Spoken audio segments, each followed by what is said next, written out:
Hello now. It's story time. I got my frumpy reading sweater on. And let's see what we got to drink.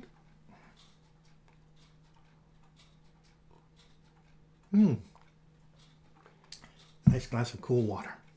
Okay, we need a story. Do you have a story? No problem. I'll get a story. Just a second.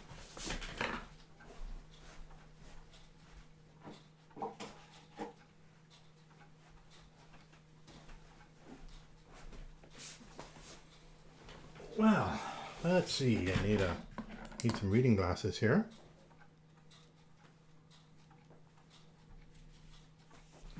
And today's story is called The Velveteen Rabbit by Margery Williams.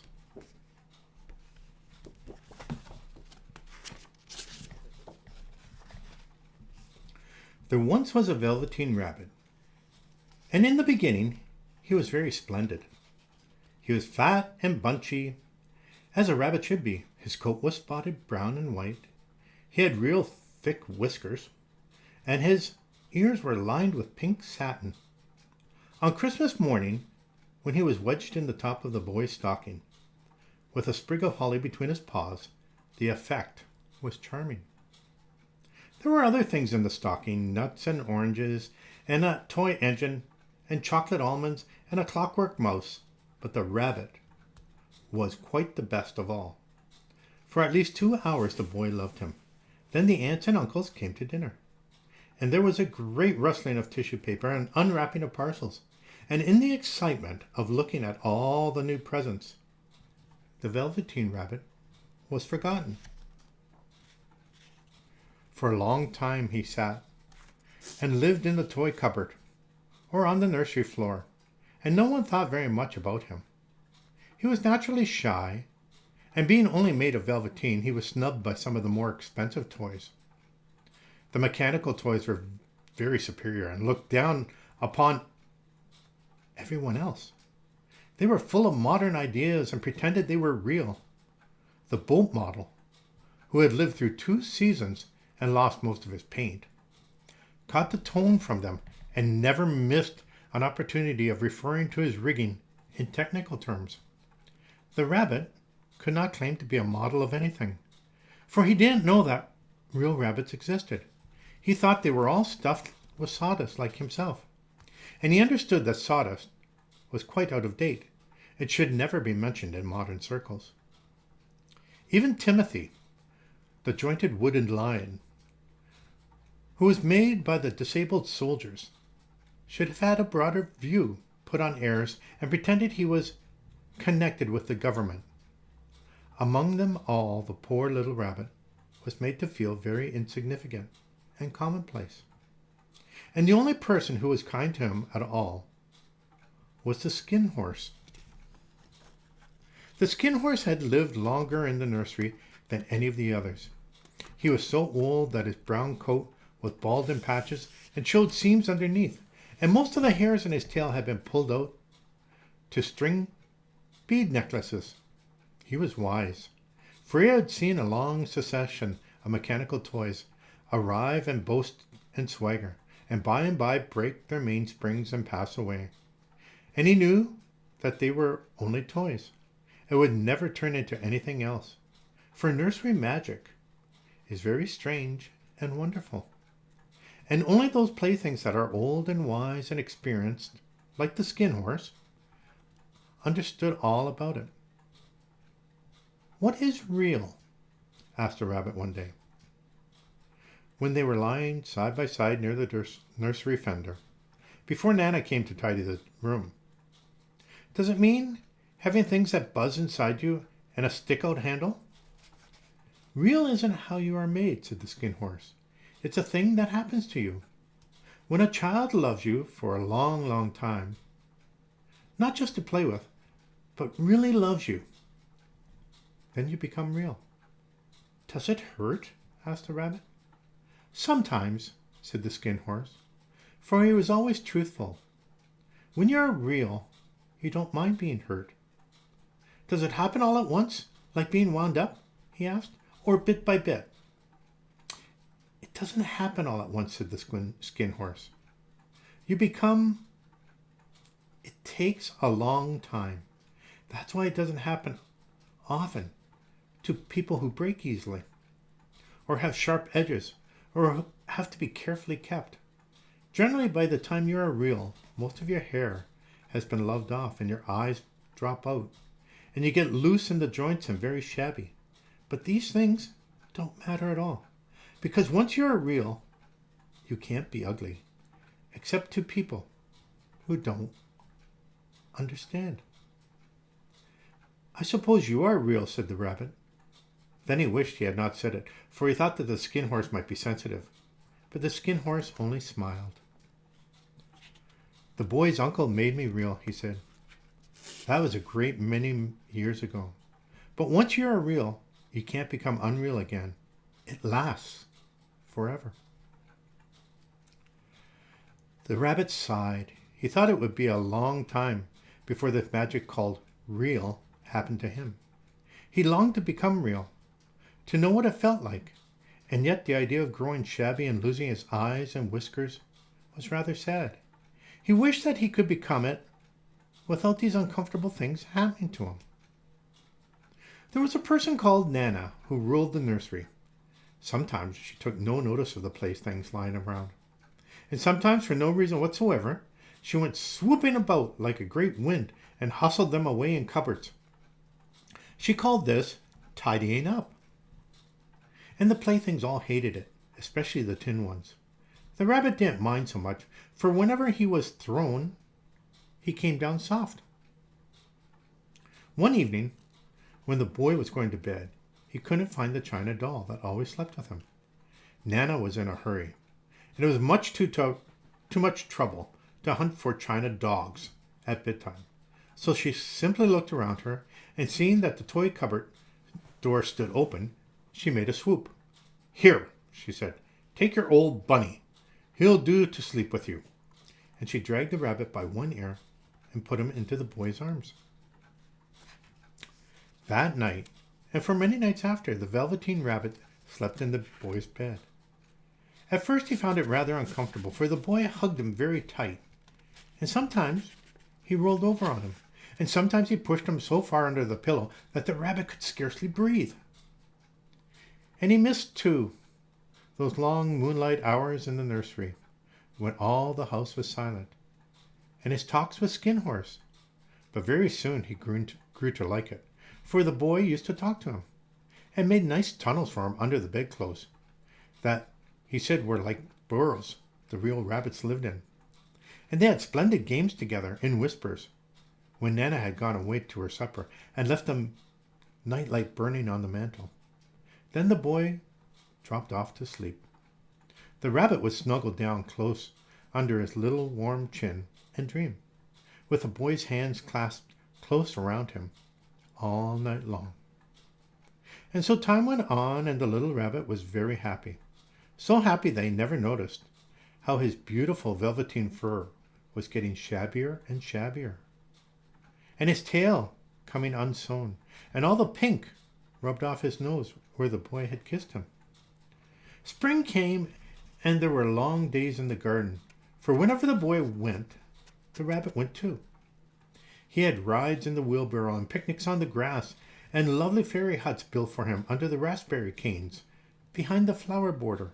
And once, when the boy was called away suddenly to go out to tea, the rabbit was left out on the lawn until long after dusk, and Nana had to come and look for him with a candle, because the boy couldn't go to sleep unless he was there. He was wet through with the dew, and quite earthy from diving into burrows the boy had made for him in the flower bed. And Nana grumbled as she rubbed him off with a corner of her apron. You must have your old bunny, she said. Fancy all the fuss for a toy. The boy sat up in bed, stretched out his arms. Give me my bunny, he said. You mustn't say that. He isn't a toy. He's real. When the little rabbit heard that, he was happy, for he knew that what the Skin Horse had said was true at last. The nursery magic had happened to him, and he was a toy no longer. He was real. The boy himself had said it. That night he was almost too happy to sleep, and so much love stirred in his little sawdust heart that it almost burst, and into his boot-button eyes, that had long ago lost their polish, there came a look of wisdom and beauty, so that even Nana noticed it the next morning when she picked him up and said, "I declare that if that old bunny hasn't got quite a knowing expression." That was a wonderful summer. Near the house where they lived, there was a wood, and in a long June evening, the boy liked to go there after tea, to play. He took the Velveteen Rabbit with him, and before he wandered off to pick flowers, or play at brigands among the trees, he always made the rabbit a little nest somewhere among the bracken, where he would be quite cozy, for he was a kind-hearted little boy, and he liked Bunny to be comfortable. One evening, while Rabbit was lying there alone, watching the ants that ran to and fro between his velvet paws in the grass, he saw two strange beings creep out of the tall bracken near him. They were rabbits, like himself, but quite furry and brand new. They must have been very well made, for their seams didn't show at all, and they changed shape in a queer way when they moved. One minute they were long and thin, and the next minute fat and bunchy, instead of always staying the same as he did. Their feet patted softly on the ground, and they crept quite close to him, twitching their noses, while the rabbit stared hard to see which side the clockwork stuck out, for he knew that people who jump generally have something to wind them up, but he couldn't see it. They were evidently a new kind of rabbit altogether. They stared at him, and little Rabbit stared back, and all the time their noses twitched. "Why don't you get up and play with us?" one of them asked. "I don't feel like it," said the rabbit, for he didn't want to explain that he had no clockwork. "Oh," said the furry rabbit, "it's as easy as anything," and he gave a big hop sideways and stood on his hind legs. "I don't believe you can," he said. "I can," said little Rabbit. "I can jump higher than anything." He meant when the boy threw him, but of course he didn't want to say so. "Can you hop on your hind legs?" asked the furry rabbit. That was a dreadful question, for the Velveteen Rabbit had no hind legs at all. The back of him was made all in one piece, like a pincushion. He sat still in the bracken and hoped that the other rabbits wouldn't notice. "I don't want to," he said again. But the wild rabbits have very sharp eyes, and this one stretched out his neck and looked. "He hasn't got any hind legs," he called out. "Fancy a rabbit without any hind legs!" And he began to laugh. "I have," cried the little rabbit. "I have got hind legs, and I'm sitting on them." "Then stretch them out and show me, like this," said the wild rabbit, and he began to whirl round and dance, till the rabbit got quite dizzy. "I don't like dancing," he said. "I'd rather sit still." But all the while he was longing to dance, for a funny new tickling feeling ran through him, and he felt he would give anything in the world to be able to jump about like these rabbits did. The strange rabbit stopped dancing and came quite close. He came so close this time that his long whiskers brushed the Velveteen Rabbit's ear. Then he wrinkled his nose suddenly and flattened his ears and jumped backwards. "He doesn't smell right," he exclaimed. "He isn't a rabbit at all. He isn't real." "I am real," said the little rabbit. "I am real. The boy said so." And he nearly began to cry. Just then there was a sound of soft footsteps, and the boy ran past near them, and with a stamp of feet and a flash of white tails, the two strange rabbits disappeared. "Come back and play with me," called the little rabbit. "Oh, do come back. I know I'm real." But there was no answer. Only the little ants ran to and fro, and the bracken swayed gently where the two strangers had passed. The Velveteen Rabbit was all alone. "Oh dear," he thought. "Why did they run away like that? Why couldn't they stop and talk to me?" For a long time he lay very still, watching the bracken and hoping that they would come back, but they never returned. Presently the sun sank lower, and little white moths fluttered out, and the boy came and carried him home. Weeks passed, and the little rabbit grew very old and shabby. But the boy loved him just as much. He loved him so hard that he loved all his whiskers off, and the pink lining in the ears turned gray, and his brown spots faded. He even began to lose his shape, and he scarcely looked like a rabbit any more, except to the boy.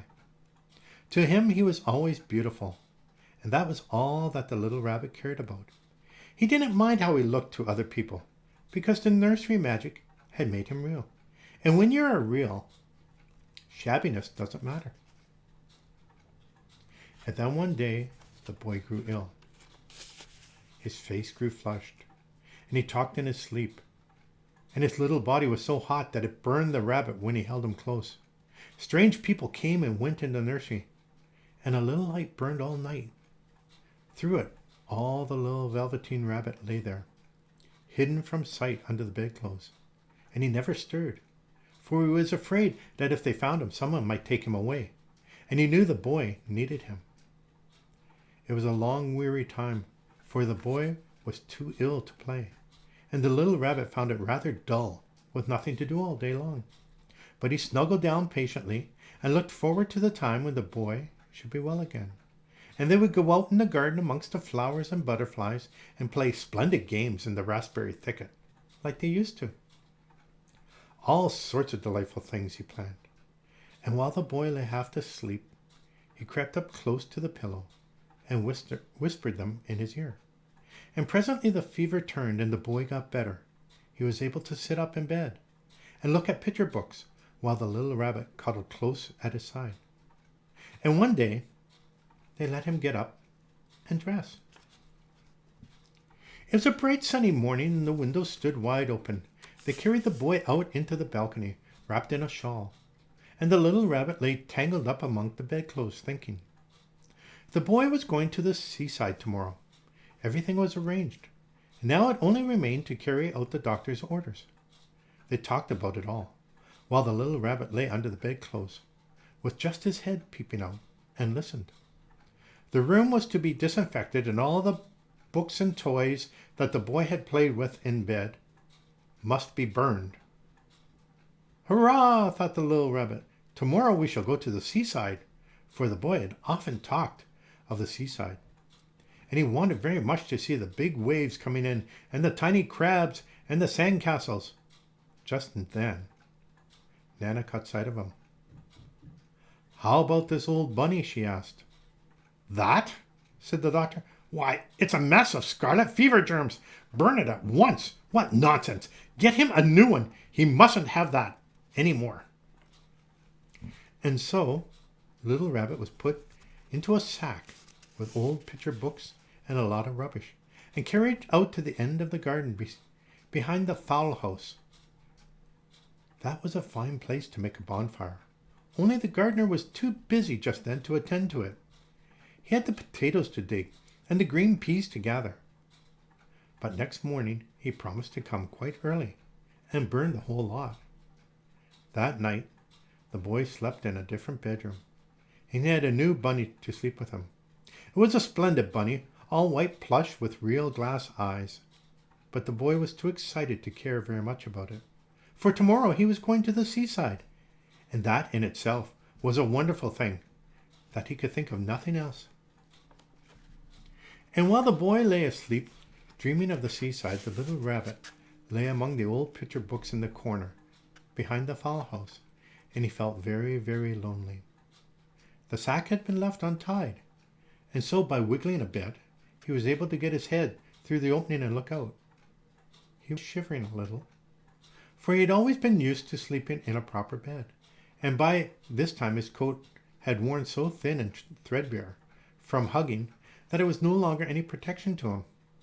Nearby you could see the thicket of raspberry canes, growing tall and close like a tropical jungle, in whose shadow he had played with the boy on bygone mornings.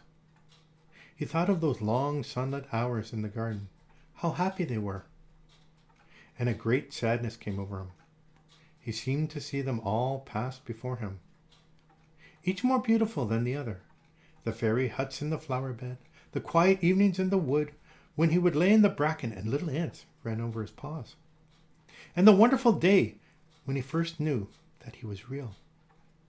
He thought of the skin horse, so wise and gentle, and all that he had told him, and of what use it was to be loved and lose one's beauty and become real if it all ended like this.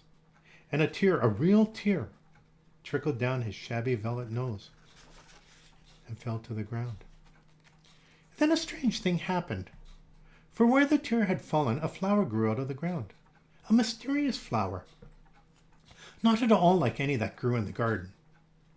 It had slender green leaves the color of emeralds. And in the center of the leaves was a blossom, like a golden cup. It was so beautiful that the little rabbit forgot to cry, and just lay there watching it. And presently the blossom opened, and out of it there stepped a fairy. She was quite the loveliest fairy in the whole world. Her dress was of pearl and dewdrops, and there were flowers around her neck and in her hair, and her face was like the most perfect flower of all. And she came close to the little rabbit and gathered him up in her arms and kissed him on his velveteen nose that was all damp from crying. "Little rabbit," she said, "don't you know who I am?" The little rabbit looked up at her, and it seemed to him that he had seen her face before, but he couldn't think where. "I am the nursery magic fairy," she said. "I take care of all playthings that the children have loved. When they are old and worn and the children don't need them anymore, then I come and take them away with me and turn them into real." "Wasn't I real before?" asked the little rabbit. "You were real to the boy," said the fairy, "because he loved you. Now you shall be real to everyone." And she held the little rabbit close in her arms and flew him into the wood. It was light now, for the moon had risen. All the forest was beautiful, and the fronds of the bracken shone like frosted silver. In the open glade between the tree trunks, the wild rabbits danced with their shadows on the velvet grass. And when they saw the fairy, they all stopped dancing and stood round in a ring to stare at her. "I've brought you a new playfellow," the fairy said. "You must be very kind to him and teach him all he needs to know in Rabbitland, for he's going to live with you forever and ever." And she kissed the little rabbit again and put him down on the grass. "Run and play, little rabbit," she said. But the little rabbit sat quite still for a moment and never moved. For when he saw all the wild rabbits dancing around him, he suddenly remembered about his hind legs, and he didn't want them to see that he was made all in one piece. He did not know that when the fairy kissed him, and the last time she had changed him altogether, and he might have sat there a long time too, shy to move, if just then something hadn't tickled his nose, and before he thought of what he was doing, he lifted his hind toe to scratch it, and he found that he actually had hind legs. Instead of a dingy velveteen, he had brown fur, soft and shiny. His ears twitched by themselves, and his whiskers were so long that they brushed the grass. He gave one leap, and the joy of using those hind legs was so great that he went springing about the turf on them, jumping sideways and whirling around as the others did. He grew so excited that when at last he stopped to look for the fairy, she had gone. He was a real rabbit at last, at home with the other rabbits. Autumn passed and winter, and in spring, when the days grew warm and sunny, the boy went out to play in the wood behind the house. And while he was playing, two rabbits crept out of the bracken and peeped at him. One of them was brown all over. The other had strange markings under his fur, as though long ago he had been spotted, and the spots still showed through. And about his little soft nose and his round black eyes there was something familiar, so that the boy thought to himself, "Why, he looks just like my old bunny that was lost when I had scarlet fever." But he never knew that it was really his own bunny, come back to look at the child who had first helped him to be real. The end. Well, I like that story. I hope you enjoyed it too. But that's the end of the story, end of the book. You have yourself a great day. You take care of one another. Take care of yourself. And I'll talk to you tomorrow.